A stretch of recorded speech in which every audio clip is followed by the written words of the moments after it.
Allô, c'est Hello. Et aujourd'hui, je suis à la maison Carmonde pour interviewer quelqu'un qui me tient vraiment à cœur, mon papa, Daniel, pour ceux qui le connaîtraient sous son prénom. Récemment, j'ai eu l'occasion de passer quelques heures avec lui dans l'auto, alors qu'ils sont allés rencontrer des militants de l'organisation pour laquelle ils travaillent, ATD Carmonde. Et avant que tu te poses plus de questions, ATD Carmonde, ça veut dire Agir tous pour la dignité du Carmonde. Et ça, c'est leur logo ici. Malheureusement, il y a beaucoup de soleil, on ne voit pas très bien, mais on va ATD Carmonde. Voilà. Et pendant ce voyage en auto, j'avais plusieurs questions. On a pu parler, puis j'étais vraiment fascinée par la réflexion que mon père avait à propos de la société, à propos des plus pauvres dans nos sociétés. Et pourquoi est-ce que c'est important pour les chrétiens? Pourquoi est-ce que c'est important pour toi et moi qu'on s'intéresse à ce que les plus pauvres ont à dire? Et mon père a vraiment une bonne réflexion sur ça. Et donc, c'est mon privilège de pouvoir vous présenter. Alors, c'est parti.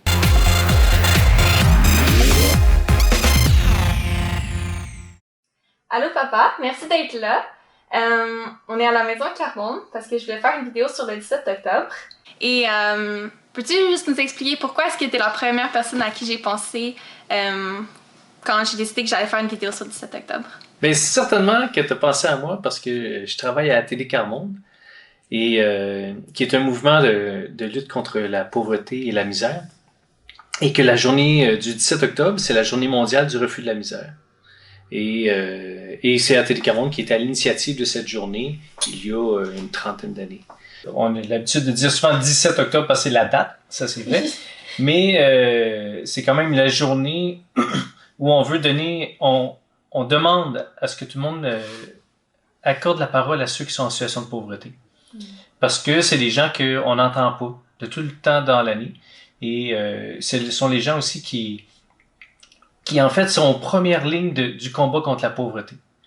C'est eux les premiers qui chaque jour, ne serait-ce par leur petit quotidien, qui manifestent leur courage pour faire reculer la misère d'abord dans leur vie. Et donc moi, au travers mon rôle à ATD Carmonde, mais aussi tous les autres humains sont interpellés cette journée-là à se dire « Joignons-nous à eux dans leur courage pour faire reculer la misère. » Moi, j'ai joint à ATD Carmonde il y a à peu près 7 ans. Entre autres parce que je sens vraiment que je suis appelé ou interpellé par la pauvreté, par les gens en situation de pauvreté.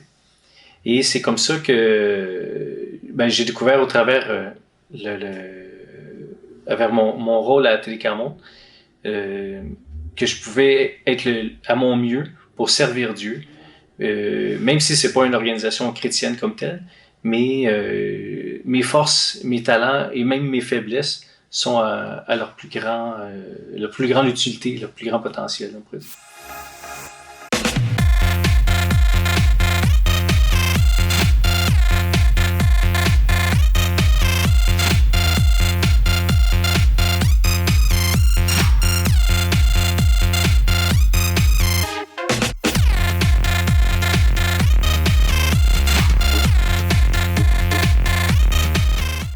ATD, c'est une organisation que j'aime vraiment beaucoup. C'est un peu dur des fois d'expliquer aux gens qu'est-ce que vous faites parce que vous faites tellement de choses. Et dans toutes ces choses-là que vous faites, qu'est-ce qui te satisfait le plus? Qu'est-ce que tu aimes le plus de ta job? Une des stratégies qu'on a, c'est de permettre à des gens de se rassembler. Et donc de permettre déjà des gens qui vivent la pauvreté puis différentes facettes de la misère, de se retrouver avec d'autres personnes qui vivent des choses très semblables à eux. Et ça, même au niveau international, parfois, quand on est capable, c'est ce qu'on aime faire, pour que les gens puissent découvrir que d'abord, ils ne sont pas tout seuls. Et donc, déjà, de voir quelqu'un qui se sent plus isolé, victime isolée de sa misère, ça, c'est une chose qui m'apporte beaucoup de satisfaction. Et de l'autre manière aussi, quand on fait ce type de rassemblement-là, ce qui n'est pas uniquement le rassemblement de dire on fait un meeting ou une manifestation où les gens font juste rencontrer d'autres personnes comme dans un 5 à 7. Mais c'est vraiment au travers d'une activité où on réfléchit, on partage nos idées, on découvre qu'on a des idées aussi. Et donc on invite aussi des gens qui ne sont pas en situation de pauvreté de participer à ces rassemblements-là, ces réunions-là. Et ça, c'est une autre facette qui est très satisfaisante pour moi, quand, d'une part, les gens qui n'ont pas l'expérience de la pauvreté sont exposés au savoir, aux idées, au vécu, et c'est certain aux misères aussi, mais de réaliser que, OK, c'est pas simplement des gens qui font pitié, les gens qui vivent la grande pauvreté, mais c'est aussi des gens qui ont plein d'idées et qui ont besoin de leurs idées pour notre société d'aujourd'hui. Et aussi de sentir qu'eux, enfin, ils sont aussi entendus par des gens qui vivent la pauvreté, parce que il y a aussi, les gens qui sont en situation de pauvreté aussi s'imaginent que la vie, elle est autre quand tu as un salaire régulier, puis que tu as une famille avec une maison, 2 autos ou d'autres choses. Donc ça, ça fait partie des mes grandes satisfactions que je retire.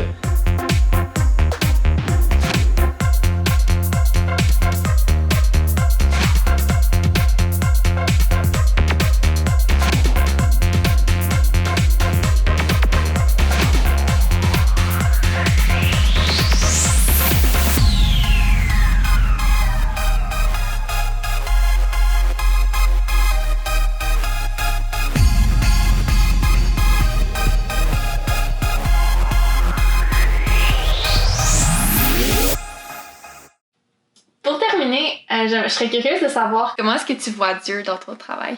La première manière que j'ai de voir Dieu, c'est d'imaginer, en fait, de percevoir que Jésus est né parmi une famille très pauvre.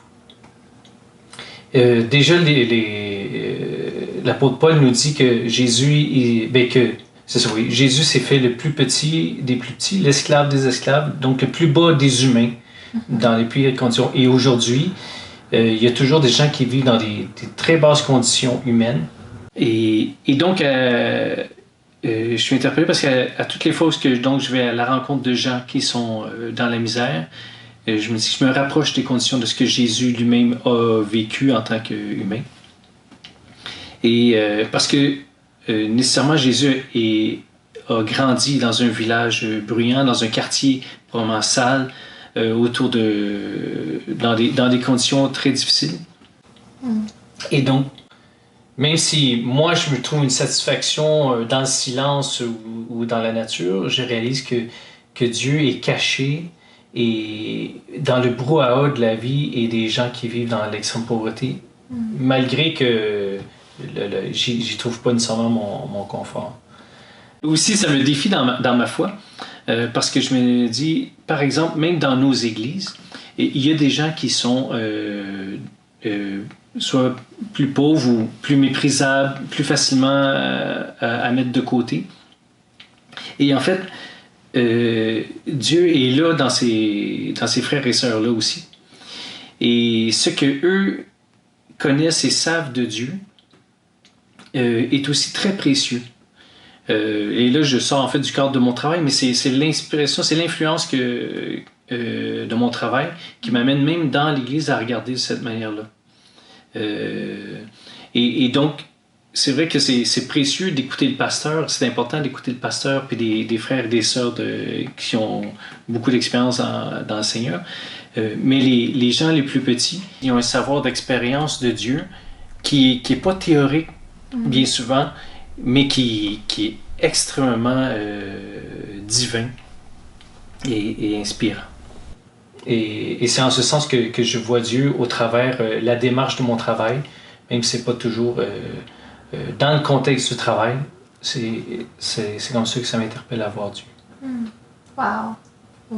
Merci beaucoup, papa! Bienvenue, ça me fait plaisir. Encore une fois, j'aimerais remercier mon père d'avoir fait cette vidéo avec moi. J'en suis ressortie vraiment enrichie et bénie. Et j'espère que ça va le faire pour toi aussi. Et cette vidéo ne serait pas complète si je ne te donnais pas des façons de t'impliquer pour le 17 octobre. Toutes les informations vont être dans la description parce qu'il y a quand même beaucoup de choses qui se passent pendant le 17 octobre.